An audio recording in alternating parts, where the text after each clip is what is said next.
بسم اللہ الرحمن الرحیم. یہ ویڈیو میں تو ہم انفارمیشن دیتے ہیں، لیکن کبھی کبھی دکھ کی بات بھی کر لینی چاہیے، کبھی کبھی آپ سے رہنمائی کی گزارش بھی کر لینی چاہیے. میں ایک واقعہ بیان کرتا ہوں، ایک واقعہ ایکچوئل واقعہ ہے جو میں نے سنا ہے کہ پاکستان سے ایک صاحب جو ہیں وہ جاتے ہیں انگلینڈ میں، ایک یونیورسٹی جو ہے اس میں داخلہ لیتے ہیں. تو چونکہ ان کا ہاسٹل دور ہوتا ہے، یہاں کیمپس ہے، تو ان کے پروفیسر انہیں مشورہ دیتے ہیں کہ آپ آنے جانے کے لیے بائسیکل لے لیں. وہ سائیکل لے لیتے ہیں. جب ختم ہوتا ہے وہ ان کا ٹینیور 6 ماہ کا جو تھا، تو اس کے بعد ان کے پروفیسر کہتے ہیں کہ آپ اس سائیکل کا کیا کرو گے؟ اس نے کہا میں اسے چھوڑ جاؤں گا وہاں پہ، اور وہ سائیکل جو ہے وہ بندہ استعمال کر لے گا. اور وہ کہتے ہیں، پروفیسر صاحب کہتے ہیں ایسے مت کرو، وہ وہاں نوٹس لگا دو فار سیل کا، کوئی نہ کوئی خرید لے گا. جناب وہ صاحب بیان کرتے ہیں کہ چند دنوں کے بعد، 1 دن کے بعد، ایک لڑکا آیا، ممی ڈیڈی ٹائپ انگریز تھا، اور اس نے کہا کہ میں نے سائیکل دیکھنی ہے. کہتا میں نے سائیکل دکھائی، اس نے کبھی ادھر چلائے کبھی ادھر چلائے، کبھی ایسے کرے کبھی ویسے کرے، دیکھا اوپر نیچے، اور اس کے بعد مجھے انہوں نے کہا کہ ہاں جی آپ اس کی کیا آپ کی ڈیمانڈ ہے؟ کہتا وہ میں نے 160 پاؤنڈ میں خریدی تھی، اور میں 6 ماہ سے استعمال بھی کر چکا تھا، تو میں نے سوچا کہ یہ 80 پاؤنڈ میں بھی بک جائے گی تو بہت اچھا ہے. تو میں نے احتیاطاً 90 پاؤنڈ جو ہیں وہ اس سے طلب کیے. بچے نے، وہ جو لڑکا تھا نوجوان، اس نے انگریز، اس نے وہ جو مجھے 90 پاؤنڈ دیے اور سائیکل لے کے چلا گیا. تیسرے دن وہ بچہ پھر واپس آتا ہے، اور تھوڑا سا برے موڈ میں، بہت برے موڈ میں. وہ کہتا ہے کہ آپ نے یہ مجھے سائیکل کیوں بیچی تھی؟ ان کا میں پاکستان جا رہا تھا، مجھے اس سائیکل کی ضرورت نہیں تھی تو میں نے بیچ دی. اس کا تو یہ آپ کی مجبوری تھی نا کہ آپ نے سائیکل بیچنی تھی، کیونکہ آپ تو جا رہے تھے، آپ لے کے نہیں جا سکتے. اس نے کہا ہاں آپ یہ بھی کہہ سکتے ہو. اس نے کہا کہ آپ نے میرے ساتھ بڑی زیادتی کی ہے. اس نے کہا میں نے کیا زیادتی کی ہے؟ اس نے کہا میں نے نیٹ پہ پڑھا ہے، یہ نئی سائیکل 160 پاؤنڈ کی ہے، پرانی 120 پاؤنڈ کی ہے، آپ نے مجھ سے 90 پاؤنڈ کیوں لیے؟ کیا آپ مجھے ساری زندگی اس گلٹ میں رکھنا چاہتے تھے؟ کیا ڈالنا چاہتے تھے کہ میں نے ایک بندے کی مجبوری سے فائدہ اٹھایا ہے؟ یہ بات مجھے بہت دکھ دیتی ہے کہ ہم میں نہیں ہے. میں اپنے ارد گرد نظر دوڑاتا ہوں، بہت سے لوگ ہیں جو مجھے بہت وظیفے بھی بتاتے ہیں، دین اسلام کی بہت سی باتیں بھی کرتے ہیں، مگر کریکٹر کی یہ صورت مجھے کبھی نظر نہیں آئی. کبھی ایسے نہیں ہوا کہ کسی شخص نے یہ سوچا ہو کہ میں نے اس لیے یہ چیز نہیں لینی کہ یہ میں نے کسی کی مجبوری سے فائدہ نہیں اٹھانا. ہم دوسروں کی مجبوریوں کا انتظار کرتے ہیں، دوسروں کی مجبوریوں سے فائدہ اٹھاتے ہیں، لیکن ہم بہت مذہبی بھی ہیں. کچھ گڑبڑ ہے. جب انگریز آئے نا یہاں پہ، اور تو انہوں نے یہاں پہ کچھ 15 سال حکومت کی، تو ایک بات جو ہے، یہاں انگریزی تعلیم شروع ہوئی. تو میں وہ وائسرائے کی ایک رپورٹ دیکھ رہا تھا، اس میں اس نے لکھا کہ جب سے ہم نے یہاں پہ انگریزی کی تعلیم شروع کی ہے، بچے بدتمیز ہو گئے ہیں، یہ شکایت آ رہی ہے. یہ بات میں کئی دفعہ سوچتا ہوں کہ لوگ بہت نیک ہوتے ہیں، ان کے عبادت گزار ہونے میں بھی مجھے کوئی شبہ نہیں، ان کے متقی ہونے میں بھی کوئی شبہ نہیں، لیکن لوگوں کی مجبوریوں سے فائدہ ضرور اٹھاتے ہیں. یہ جو مجبوریوں سے فائدہ اٹھانے والی بات ہے، یہ مجھے سمجھ نہیں آتی. یہ میں آج آپ کے ساتھ اپنا یہی دکھ شیئر کرتا ہوں. ہمارے یہاں بڑی عجیب بات ہے. آپ دیکھیں نا کہ یہاں پہ یہ تضادات کی میں بات کر رہا تھا کہ تضاد ہیں، کہ وہ جب ہمارے ذاکر نائک صاحب آئے تو ایک پختون بچی نے سوال کیا کہ ہمارے ہاں بہت سے نیک لوگ ہیں، نمازیں پڑھتے ہیں، لیکن بہت اچھے کام کرتے ہیں، لیکن ساتھ وہ ایسی کوئی غلط حرکتیں بھی کرتے ہیں.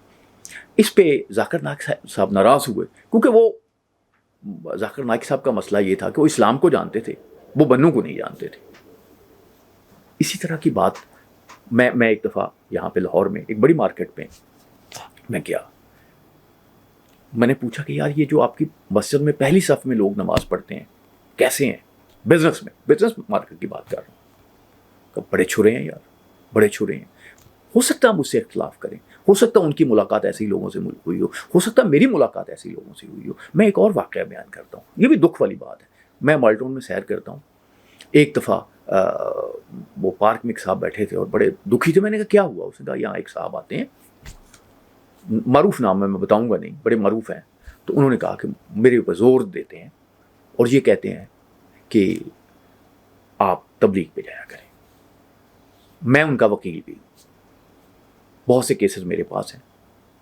تو کہتا وہ میں ایک دن سے چاہ گیا, وہ تبلیغ پہ جانے پہ بہت زور دیتے تھے. کہتا میں نے انہیں کہا کہ پھر میری اب بات سن لیں. اس نے کہا سنائیں.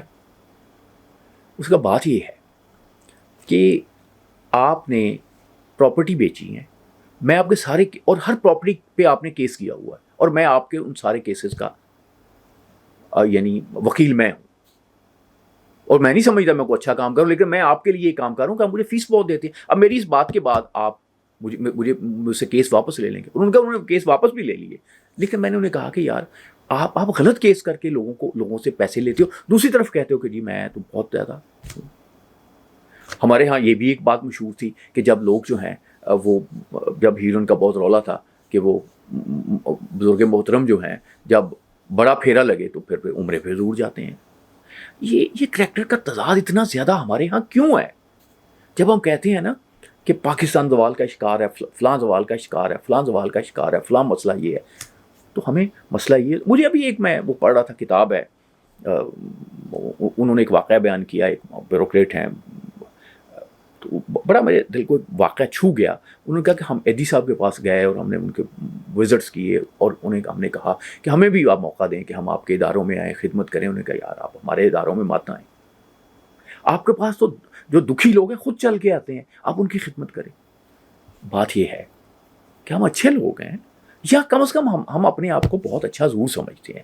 لیکن میں ایک سوال ضرور کرتا ہوں, اور یہ آپ سے آج سوال نامہ ہے, یہ کوئی آپ کو سمجھانے والی بات نہیں, ایک دکھ ہے جو سمجھنا چاہتا ہوں کہ ہم بہت نیک ہیں, بڑے پڑھتے ہیں, بڑا اچھا تلفظ ہوتا ہے ہمارا, ہم حفظ بھی کرتے ہیں, سب کچھ کرتے ہیں, ہم نے بچوں کو بھی کرواتے ہیں, لیکن یار ہم دوسروں کی مجبوریوں سے فائدہ اٹھانے سے باز کیوں نہیں آتے؟ یہ دولت کا جو لالچ ہے ہم پہ اتنا طاری کیوں ہو گیا ہے؟ پاگل پن کی حد تک طاری ہو گیا ہے. اور یہ سوچنے والی بات ہے. انگریز ضرور سوچتا ہے, ویسٹ میں لوگ ضرور سوچتے ہیں کہ اگر یہ چیز, یہ کام ہوا, یہ معاملہ ہوا تو اس کا یہ رزلٹ نکلنا ہے, یہ نہیں نکلا تو اس کی کیا وجہ ہے. ہمارے ہاں یہ ہے کہ آپ کہتے ہیں کہ اچھا یہ پڑھ لیں, وہ پڑھنے کے بعد نہیں ہوتا, یا وہ کوئی بھی نیک عمل کرنے کے بعد وہ رزلٹس نہیں نکلتے, ہم سوال نہیں کرتے. ہم کہتے ہیں اس عمل کرنے میں کچھ دقت ہوگی, کبھی ہم یہ سوال نہیں کرتے کہ شاید ہمارے کچھ جو ہے وہ معاملات میں ہمارے کچھ ہم نے کہیں غلطی کی ہے, کہیں غلطی ہو رہی ہے, اس غلطی کو ٹریس نہیں کرتے, تھوڑا سا اوپن مائنڈڈ نہیں ہوتے. میں سمجھتا ہوں کہ تبلیغ بہت اعلیٰ چیز ہے, اور بہت خوش قسمت لوگ ہیں جو تبلیغ کے پہ نکلتے ہیں اور لوگوں کو نماز کیسے پڑھنی ہے, کلمہ کیسے پڑھنا ہے, دوسری چیزیں وہ سکھاتے ہیں. تو قدم چومنے, ان کے تو قدم چومنے چاہیے, ان کی تو میں سمجھتا ہوں یہ تو بڑے اعلیٰ لوگ ہیں. لیکن یہ جتنی تبلیغ ہو رہی ہے یہ دل نہیں بدل رہی. یہ بندے کا ہاتھ نہیں روکتی تم ملاوٹ کرنے لگے ہو, نماز بھی پڑھنی ہے وہاں جا کے. ایسا نہیں ہوتا. بڑے بڑے نیک لوگ ہیں, اور ہم اس پہ سوچتے نہیں ایسا ہے کیا, ایسا کیوں ہے کہ وہ انگریز بچہ جو ہے وہ تو کہتا ہے یار میں آپ کی مجبوری سے فائدہ اٹھاؤں گا, میں گلٹ میں رہوں گا. ہمارا یہ ذہن اور دل کیوں نہیں بنا؟ شاید اس کی وجہ یہ ہے کہ ہم لوگوں کو یہ تو ضرور بتاتے ہیں کہ نماز ایسے پڑھنی چاہیے, ہم لوگوں کو یہ ضرور بتاتے ہیں کہ حج ایسے کرنا چاہیے, وہاں پہ یہ کلمہ پڑھنا. ہم یہ نہیں بتاتے کہ یہ حج کرنے کے لیے, عمرہ کرنے کے لیے جو ہم پیسہ اکٹھا کرتے ہیں وہ رزق حلال ہونا چاہیے. ہم یہ نہیں بتاتے کہ یار یہ جو ہے نا نماز اعلیٰ چیز ہے, یہ کہتا لوگوں کو ملاوٹ کرتے ہو, لوگوں کو اس ملاوٹ کی وجہ سے ان کی صحت تباہ ہوتی ہے, تو یہ اس کی کوئی اجازت نہیں دیتا اسلام. ہم تبلیغ جتنی ہمارے ہاں تبلیغ ہو رہی ہے وہ عبادات کو درست کرنے کے لیے ہو رہی ہے. میرا خیال ہے کہ کچھ تبلیغ جو ہے وہ اعمال کو درست کرنے کے لیے بھی ہونی چاہیے. کچھ لوگوں کو اٹھنا چاہیے اللہ کی راہ میں, کچھ لوگوں کو آگے بڑھنا چاہیے, کچھ ہمیں بتانا چاہیے کہ ہمارے ساتھ گڑبڑ کیا ہے. ہم اتنے نیک لوگ ہیں, ہم اتنے پرہیزگار لوگ ہیں, لیکن ہم پہ یعنی ہماری بات کا کوئی اثر نہیں ہے, ہماری تبلیغ کا کوئی اثر نہیں ہے. جو جتنی ہم بات لوگوں سے کر, وہ کریکٹر پہ اثر ہی کوئی نہیں ہوتا. ہمارے کریکٹرز کو کیا ہو گیا ہے؟ کیا ہمیں تبلیغ بدلنی چاہیے؟ کیا ہمیں اپنے رویوں کو بدلنا چاہیے؟ ہمارے پاس ایسے ماڈل نہیں ہیں جو ہم کہیں کہ یہ دیکھو یہ جو ہیں حاجی صاحب ہے نا, یہ بالکل یہ رزق حلال سے کمائی کر رہے ہیں. کبھی کبھی میں غور کرتا ہوں کہ اللہ پہ جو یقین ہمارے محمد صلی اللہ علیہ وسلم کا تھا, اور وہ باکمال تھا. صحرا میں بیٹھے ہیں, لیکن یقین ہے اللہ ہے, سب کچھ بانٹ دیا, صبح اللہ دے گا. وفات فرمانے لگے تو حضرت عائشہ کو بلایا کہ کچھ عائشہ آپ کے پاس ہے؟ اس کا ہاں اتنے دینار ہیں, کا تقسیم کر. بندہ جو ہے انتقال کر رہا ہے, وہ بیوی بچوں کا سوچتا ہے, وہ بیوی بچوں کا نہیں سوچ رہا ہے, وہ کہتے جو ہے وہ بھی دے دو. کیوں؟ یقین اللہ ہے. شاید ہم اللہ پہ اس طرح سے یقین نہیں کرتے جس طرح سے اللہ چاہتا ہے اس پہ یقین کیا جائے. جب ہم اس پہ اس طرح سے یقین نہیں کرتے جس طرح سے وہ چاہتا ہے اس پہ یقین کیا جائے, تو پھر اللہ بھی وہ آپ کے لیے نہیں کرتا, ہمارے لیے نہیں کرتا جو اللہ کرتا ہے, جو اس کا طریقہ ہے. بس خواتین و حضرات, میں کوئی عالم نہیں ہوں, دانشور نہیں ہوں, بس کچھ دل کی باتیں تھیں, آج آپ سے کر لیں اور آپ سے رہنمائی درکار ہے. اللہ آپ کا حامی ناصر.